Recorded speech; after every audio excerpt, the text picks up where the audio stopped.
Hey everybody, I'm Shane Ireland, and I am filming on location here at Casa Carrillo with the one and only Ernesto Perez-Carrillo.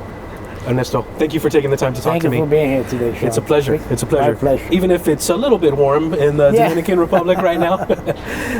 But no, it's fantastic. Well, this is what keeps the blood, flooding. Right, that's right. Well, I mean, the temperature, the climate, that's what makes cigars that are produced here so special. Thank you. Thank you very much. So, for our viewers, can you give us a little bit of a brief history? You mentioned when we were speaking earlier that you've been in the business about 54 years. Correct, yes. That's a long time.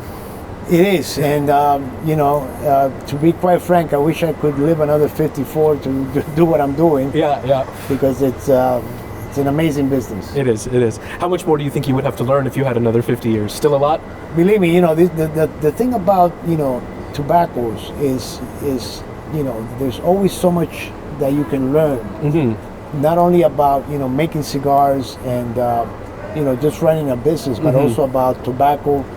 We're living through very exciting times now because there's a lot of new tobaccos that are coming out.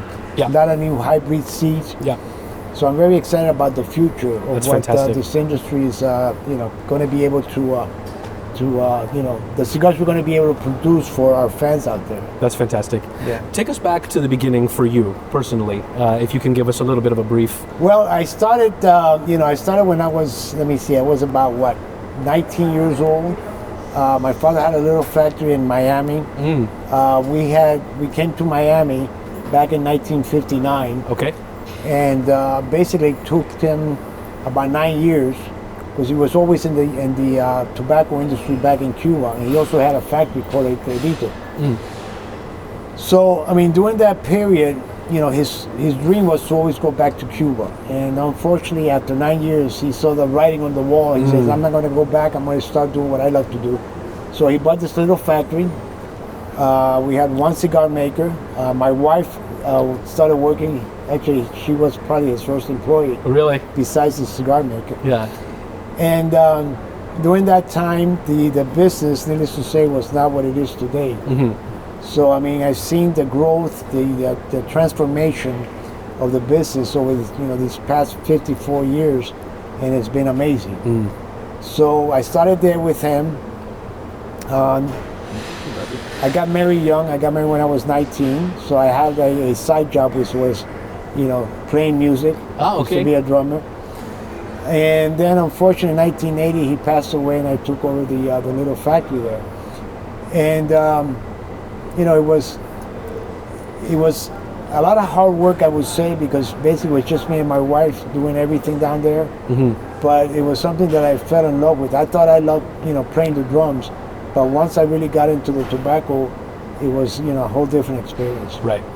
So it really wasn't until 1992 when Cigar Aficionado came in, and they gave us high ratings, and the company just took off. Yeah.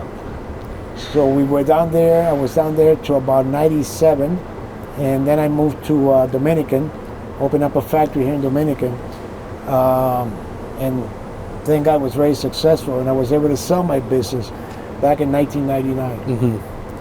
And after working with the new company, General Cigars, I decided, I worked with them for about 9 years. Ah, okay. I decided, let me start over again because I want to do, I want to start in your own way. Yeah. Exactly.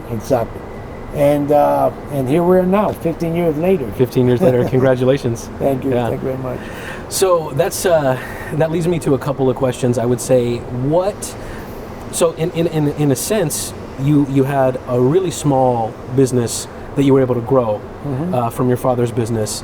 And when you did start over here 15 years ago, what would you say in the previous decades that you learned, that you applied when you started here fresh? Like what was the way of doing it your way? Well, I think during that boom period, there was not really that much that you could do. It's just hard, keeping up with the demand for the brands that we own. We own La Gloria Cubana, CBR, Rico Habano. So all my time was really, how do I get cigars out? Yeah. How do I keep inventories of tobacco? Because everybody was looking for tobacco. Keep the wheels turning. Exactly. Exactly. So when I started here in 2009, it was like starting over again. it was like relearning to a certain degree, what was expected of, the business now. Sure. And of me as a business owner, a cigar blender. So it's taken me, and the thing is, the fun part is that, I keep learning every day. I go visit Nicaragua, Ecuador, wherever, and there's always something new that I bring back here. Yeah. And, make the different blends that we make. So it's how can I put this? It's very gratifying. Yeah. Knowing that I'm going to come to work every day and enjoy myself doing the things that I do. That's fantastic. Yeah. Would you say, this is maybe a controversial question, but you mentioned a little bit earlier that one of the things that you're excited about for the future is simply the sort of renaissance that we're having in terms of the types of tobaccos that are being cultivated, the market itself, and the engagement of the smokers, and that they want something of the highest quality, something unique, something different. Would you say, compared to your previous experience, how is the access to quality tobacco now versus many decades ago? Well, the thing was, they're before the boom, there's always been quality tobacco. Mm-hmm. I think that during the boom, because of the demand, it was scarce. Yeah. Because everybody was making more cigars. They were buying, the bigger companies were buying everything that they could get. Mm-hmm. There were a lot of small companies that perhaps didn't have the means to buy that more quality tobacco, and were using tobaccos that, not necessarily inferior, but weren't delivering what they could get. Exactly. Yeah. Exactly. So I think, now with the when I started in 2009, and I would say this change has come about in the past, I would say 15, 20 years, mm-hmm. where you're starting to see now the growers, with the new seeds, the new plantations, the way that they're curing tobacco, fermenting tobacco. It's a whole different world from that time. Yeah. Because now there's an industry in the cigar business.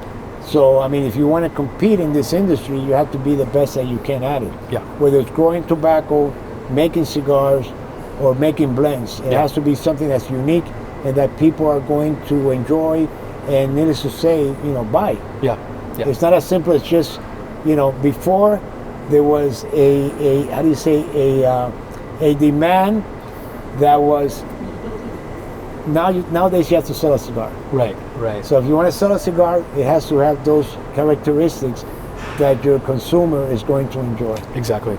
So it's a little bit more difficult now. It's a little more difficult. Yeah. Mm-hmm. So as far as what you're producing here under your brand, what would you say, what kind of consumer are you geared toward? Like, who are your smokers in your experience? Okay, we find that, our smokers, and it's different for different companies. Yeah. Our smokers are more in the 45 and up. Ah, okay. So when experienced smokers. Yes, more experienced, because the blends that we make here are, how can I put this? We don't try to make them so far out that nobody understands them, but we want to make blends that are complex. Yeah. That if you've been smoking a while, you'll be able to appreciate them. But we also want to, needless to say, we also want that younger smokers. Of course. So, what is it that they're looking for? Yeah. We have a range of cigars that go from, mild, medium, to fuller body. Yeah. But we always keep a signature that, whichever cigar you smoke, you'll know it's an EP Carrillo. Yeah. I think, and correct me if I'm wrong, but one thing about younger smokers today that I think is nice, since there's so much information out there on the internet and there's so many people that are blogging and writing passionately about cigars and about premium tobacco, the nice thing is it doesn't take the younger smokers a lifetime to learn, as it maybe did in the past. They learn very quickly, and they go crazy trying to understand the products. Exactly, and they want to know, what tobaccos you're using, from what zones, from what seed. The transparency. Yes. Yeah. It's in the old days, people were used to smoke and they like a cigar, and I remember, the standard was, well, the cigar gets better after an inch. Sure. The standard now is, once you put that match or lighter to that cigar, it's gonna. You need to have the flavor immediately. Exactly. Yeah. You know, whether it's the sparkles, the flavor, whatever, but you want to feel something. The instant gratification. Exactly. Exactly. It comes down to that instant gratification. Before we move on to a few other things that I wanted to discuss, I'm curious if there's any smokers out there that are unfamiliar with your blends, where would you recommend they start? Of course, it's different based on preference, but... Yeah, I think, you know, one of the blends that we make that is a standard, I guess you could say, is, you know, the Encore. The Encore, yeah. Yeah. I would say the Encore Majestic, personally. The Encore, yeah. That's a cigar that everyone can smoke, but yet it has enough flavors, complexity, that, you know, even the more seasoned smoker will be able to appreciate it. I find it's a very versatile, like you smoke it any time of the day, and And, you know, when I say, you know, experience, I'm talking about, you know, not necessarily you've been smoking cigars for 20 years, but that you've tried different cigars, whether you've been smoking for 6 months, a month, a year, whatever. You've had enough of the different cigars where you can come to one of our cigars and say, you know, this is, now you may like it, you may not like it. Sure. But it'll hit you as something that's different. Yeah, absolutely. Yeah. I'm curious, is there a cigar that you yourself personally find yourself reaching for more often than the others? Or does that change with the season or your mood? Well, the thing is, you know, we're always working on different blends. You know, besides our blends, you know, we make blends for other people also. So we're always trying different blends that we're working on. And for me to tell you, yeah, you know, when I'm at the end of the day, what I do is, you know, I'll try the blends and I'll try my competitors' blends. See where that's at. You know, why are they successful? What are they doing that you know, that they're being successful? Whether it's the wrapper, the fillers, the binders, or whatever. So there's no set cigar that I'll say I'll go to, but if I have to, I like the Inch. The Inch. Yeah, I like the you know, the Encore. There's those moments that I'll have a Pledge or La Historia. Yeah. Or I'll have you know, competitor cigars that I enjoy. Yeah. But I go all across the board from everybody. Is there a competitor or another blender in the business whose palate you respect a lot, whose work you respect a lot? Well, there's a few. There's a few. There's a few. Yeah. There's a few, and believe me, there's a few. I don't want to name names, but I don't want to leave anybody left out. Yeah, sure. But there's so many, you know, great cigars coming out of the, and all these people, because, you know, we know each other, and you know, I hang out with them, or, you know, I'll go to their factories, they'll come here, and we'll try different blends, and it's interesting because when you're doing that, you're not looking to, you're looking for something different. And if you don't find it, we have that confidence that, you know, friendship, but I can tell you know, this, I don't like this cigar. Sure. You know, maybe it needs a little bit more fermentation. Or they'll come to me and says, well, you know, it's bland, whatever. Yeah. So this type of, you know, going back and forth. Exactly. Yeah. In other words, I don't have to, you know, cherry coat if it's not, you know, if it doesn't taste like cherry. Let's put it that way. Exactly. Is there, so, maybe this is two questions actually.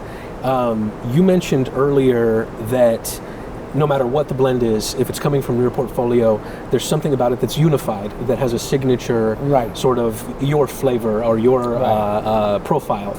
Is there anything that you're comfortable sharing that's not a secret that makes that possible? Is it the processing? Is it the selection of tobacco? What makes something like a portfolio of yours that's so broad unified?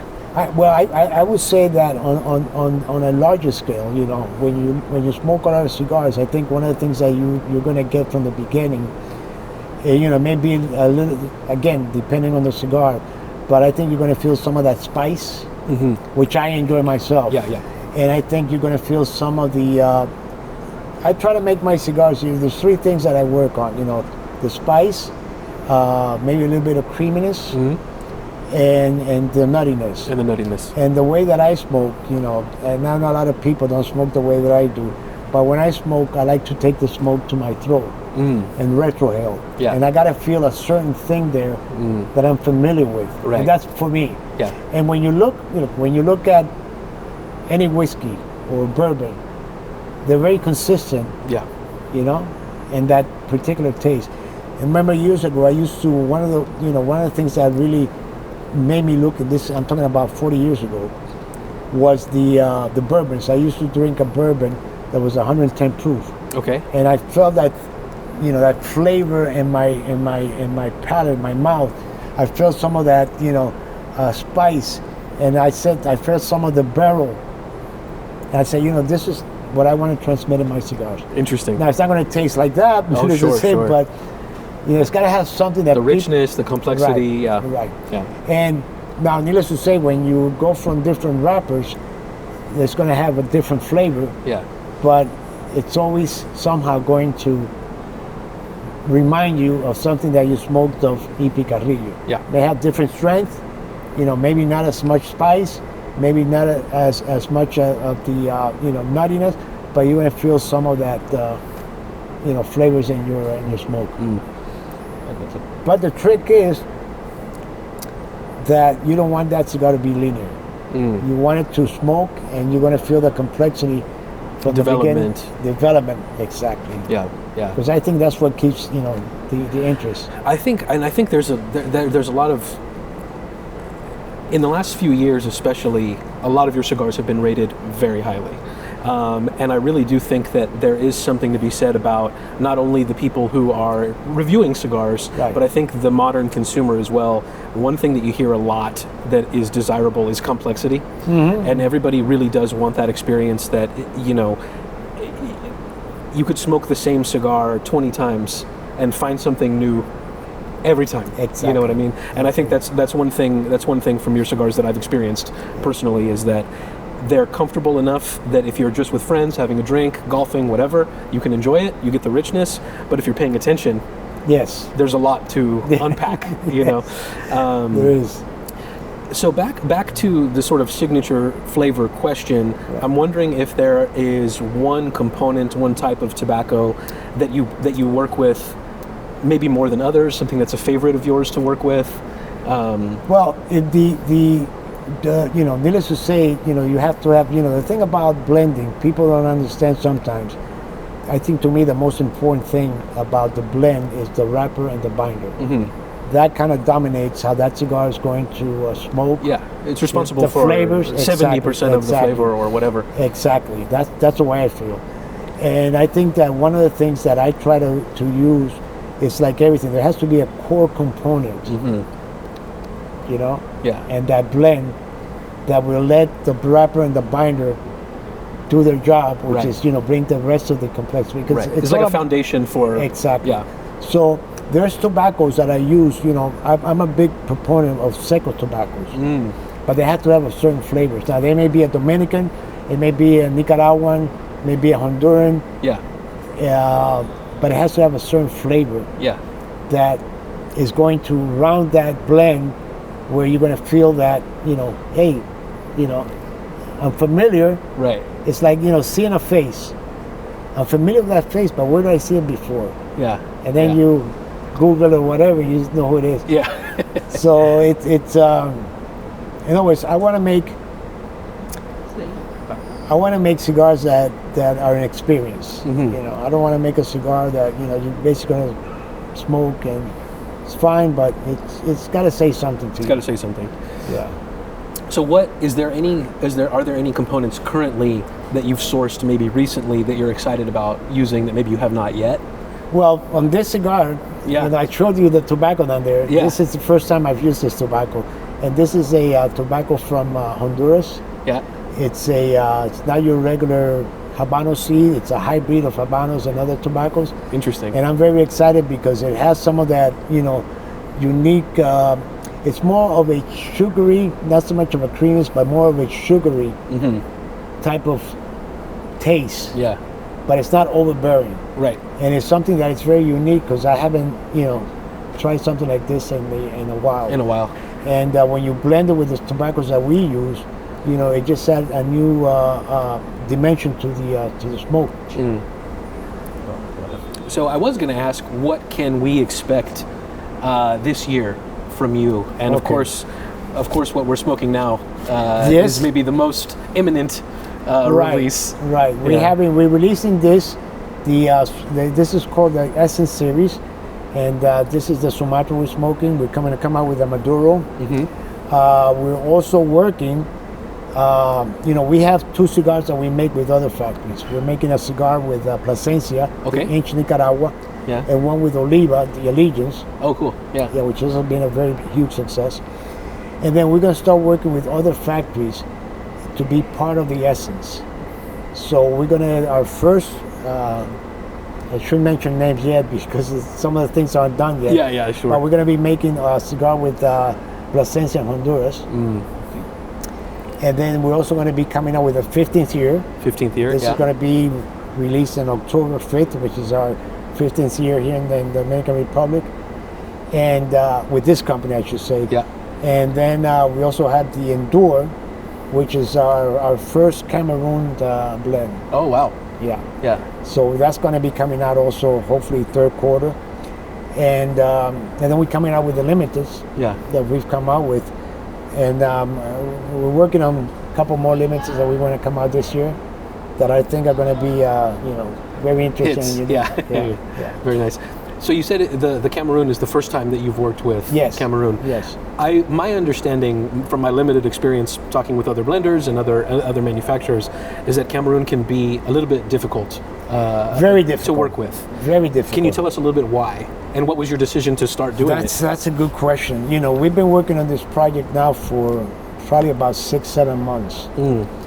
And I think, I don't want to make I don't want to make a Cameroon that is the Cameroons, because people that are making Cameroon now, they're doing fantastic jobs. They have Fuente with Don Carlos. So for me to come out with something that's going to be like that doesn't make sense. Sure. So I want to come out with a Cameroon that's going to be different, and maybe the strength profile, maybe the complexity, Right. maybe the creaminess. And it's taken me a while, and I think I finally got something. As a matter of fact, we have some of the blends on there because it's taken me a long time. And this is because, the fact that I've never worked with a Cameroon, you have to go through this process of Sure. learning which tobaccos, which binders work well with this tobacco. So for something like this, you say 6-7 months, but how many iterations of the blend is that? Dozens? Oof. Well, the last one we did was 11 blends. 11 blends. 11 blends. Yeah. And then from those 11 blends, people say, well, why do you make so many blends? Because, you want to understand which tobaccos are going to work well with this wrapper. Right. And which binders. Right. And for instance, in our case, we went through all the binders that we had. Then I went out and outsourced other binders to see which would make this tobacco, this particular blend, unique. And I think I finally hit it. Yeah. But, we'll know more in a couple of weeks. Yeah, exactly. Only time will tell. Exactly. Yeah, exactly. So. Is there, I'm wondering if there is some kind of, you were talking a little bit about music, and I think there's something to be said on the creative side of blending that is similar. I mean, you can be a talented musician, but I think the pieces of music that are timeless and that all of us sort of, really, really appreciate, really, really love, it's because the artist has something to say. Right. If that makes sense. Right. And I'm wondering if there is a particular blend in your head that you're still chasing after all these years, something that you're still thinking, I haven't got this out yet. Well, the thing is the following. When I was a musician, I used to practice, 6-7 hours a day. This was every day. Of course. And I think with cigar making, you're always, in a sense, practicing on blends. Okay?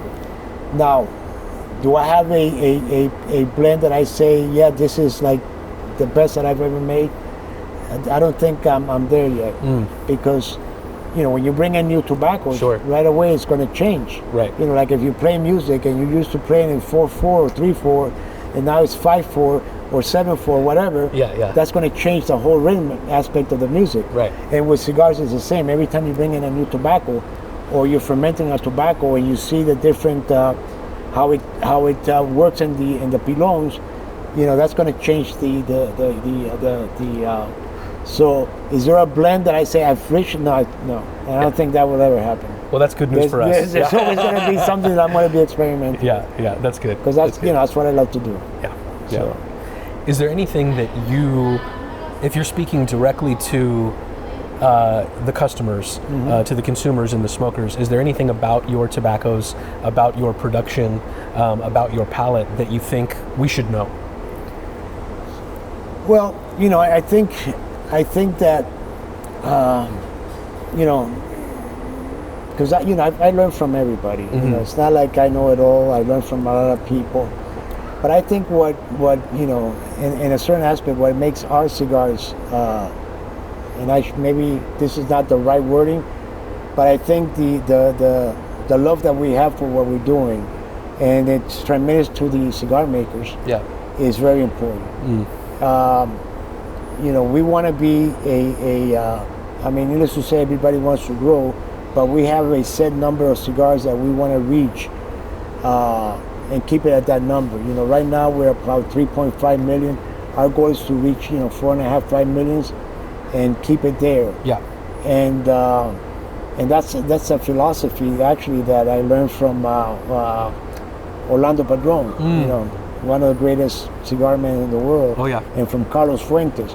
They always had a set number that they wanted to do because they knew they could control all the aspects of it. And that's me. That's the way that I see things. There's other people that have a different mentality, which is fine. But in my case, that's the thing. So anything that you smoke from our factories, it's going to be made.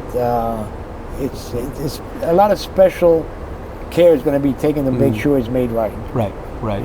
And that's evident. How that's going to transmit when you smoke it, I think you'll notice the difference. You'll notice the difference, Yes. And it's something we can see touring the factory today, which I really appreciate taking the time to do that. So one more question, maybe this is a little bit strange, but I imagine that one of the benefits of being the boss is that you get to play with whatever you want in the production. Apart from blending, which I assume is maybe what you enjoy the most, maybe that's a fair assumption. Apart from blending, what part of tobacco from seed until the cigar is finished would you yourself do if it was just a job? What would you want to do? What would you want besides making the cigars? Besides making the cigars. Well, I think growing tobacco is something that I wish I had learned. I didn't have the opportunity because I left. My father had tobacco farms in Cuba, but I left when I was 7. And then here I didn't have that opportunity to learn. But I think that if I was 20 years, 30 years younger, I think it'd be something that I really want to, because working with the different seeds, growing tobacco, not to grow tons and tons of pounds, but just something to play with, to something special. It's I always how do you say, not relate, but I guess you could say relate a lot to a chef. And there's some chefs that'll go and they'll have their own vegetable lot or whatever. They'll grow their own. That's something that I wish I could have done. To play with. So play with different different tobaccos, try different seeds, and just make different blends with those tobaccos. I think that would have been and who knows, I may still do that. I don't know. Yeah, sure. Well, you have 50 more years. We already went over that. No, I hear what you're saying. I mean, there's a lot of magic that happens from processing to production. But what happens in the fields is... It's very important. It's very important. That's where it all starts. Exactly. That's where it all starts. So that's... and you have a lot of people that are doing that now, and they're being very successful at it. So they can, pick the different tobaccos or seeds they want to work with, the different areas, and that's exciting also. So. Fantastic. I lied. I do have one more question. We got all day. We got all day. That's true. Yeah, for sure. Maybe a beer soon though. But you mentioned earlier, and I was curious if you wanted to comment a little bit on. I think in my opinion, and I'm biased here, I think when someone is really a tobacco guy and really interested in premium quality tobaccos, cigars is one part of that. Right. And I think pipes and pipe tobacco is another part. Right. And you mentioned earlier that you've been a pipe smoker as well for many years. For many years, yeah. yes. How did you get into pipes, and what does pipe smoking do for you in your tobacco enjoyment? Because obviously it's not tied directly to your business. So yeah. Well, I'll tell you how that started. That started back in the, I would say probably early 80s. You've been to the IPCPRs. Of course. Like, yeah. Yeah. Okay, in those days, the RTDA, which is what it was called, you know, you basically had a 10 by 10 little booth there, and you put the boxes and then you know, you try to sell your cigars. But there was a gentleman, which incidentally we're making cigars for him now, the Austin family, yeah. a brand called CAO. Yep. And we used to trade box of cigars for Meerschaum pipes. Oh wow, they had fantastic Meerschaum. Oh, fantastic. I mean, in the 80s, I don't know about now, but you know, from Turkey, from, you know, beautiful pipes. Yes. So we would trade, and I had these beautiful Meerschaum pipes, and that's how I started smoking. Amazing. You know, the Meerschaum pipes is more of a cooler, a smoother smoke than the briar pipe. A neutral flavor as well. Yes, yes. So I started smoking those, and that's how I got into it. Then, you know, I would go to stores and I would buy a pipe. In 1976, I used to work for Nat Sherman. Oh, okay. And one of my duties was to sell pipes. Yeah. So, I mean, I didn't know that much about him, but I started getting interested. You know, we had one customer, and he used to come every month and buy 6 Dunhills. Oh my gosh. At that time, those Dunhills were like $600. Oh yeah. You know? Absolutely. And I started getting interested, and even at that time, you know, why is this guy spending basically $3,600 a month on pipes? Right, right. And he would give them away, needless to say. So that kind of got me interested. And then when I started doing this in the early 80s, you know, I started getting into the pipes. Yeah. And what I find with pipes is that it, you know, it changes my kind of cleanses out my palate to a certain degree. When you try the different tobaccos and you see the complexity of those tobaccos, then you start to appreciate it. Yeah. And also the fact that, you know, you're relighting it, you know, taking it out. That's also something that kind of, to me, relaxes me. The ritual. The ritual relaxes me. And I have been saying, because when I started smoking as soon as I was old enough to walk into a shop in San Diego and buy a pipe. Yeah. And for the longest time, mostly because when you're a little bit younger, you get a can of tobacco and you're going to smoke 10, 15 bowls, and it was the same price as one cigar, more or less. Yes. At the time. So I smoked cigars on occasion when I had a little extra money or when it was a special day, but I smoked a pipe for the first many years predominantly. But I do think that once I started diving into cigars in a serious way, it made me a better pipe smoker. And I think the opposite is also true. Yes. Knowing about pipes and appreciating the technique that goes into it, you're forced to smoke a little more slowly, a little more carefully. And I think that basically smoking both makes you a better. Well, it's easier to enjoy both, really. Yeah, I think you know, for me, and then, you know, you have the pipe, which is a beautiful, you know, for me, some of those pipes are just, you know, beautiful, gorgeous, art, yeah. So you enjoy that also, you know, smoking a pipe like that, you know, breaking in the pipe. Yeah. You form a relationship with the pipe. Exactly. Because it stays with you over the years. Yeah. Exactly. Yeah. And that'll stay with you forever. Yeah, exactly. You know? I think until next time. Hopefully it'll be soon. Hopefully it'll be soon. Yes, absolutely. sir. Absolutely. Yes, sir. Thanks so much, guys, for watching, and thank you, Ernesto, for talking to us. Thank you. It's been a pleasure. For visiting us. And thank you for sharing this new Sumatran blend. It's fantastic.